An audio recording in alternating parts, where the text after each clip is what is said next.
Okay, 11 years ago, I was 14 years old, and I went out of my house one night and across the street, and a car came and hit me very hard. Knopf was immediately paralyzed from the neck down. He now relies on a respirator to help him breathe. The physical pain was overwhelming until he started ingesting cannabis 2 years ago.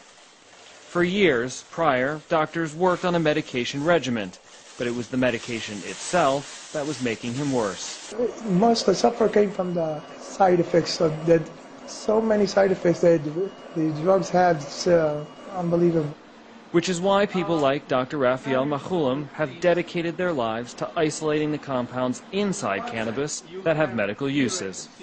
THC is actually very valuable in quite a lot of diseases. For example, THC together with cannabidiol, it is used in rheumatoid arthritis and many other inflammatory diseases. So it can be used and it should be used. Machulam, more than 40 years ago, was the man who discovered THC, launching the medical community into a new direction.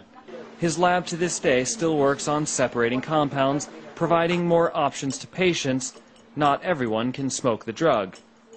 The work that's done in the laboratory in Jerusalem manifests itself here in Tel Aviv. This is where people come, once they have doctor's permission, to actually receive cannabis. And you can see how far science has come along. It's now available in honey form, in chewing gum, in sugar, and even cosmetic foot cream, which we're told also has a moisturizing effect.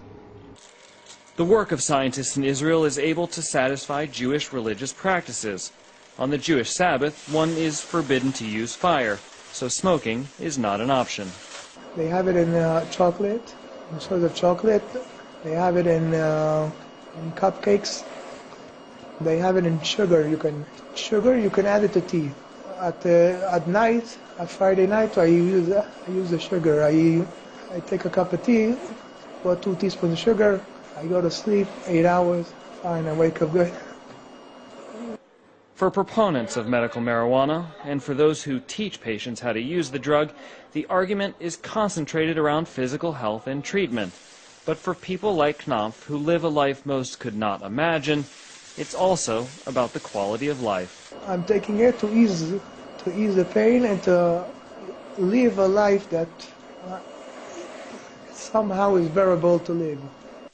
Cal Perry, Al Jazeera, Jerusalem.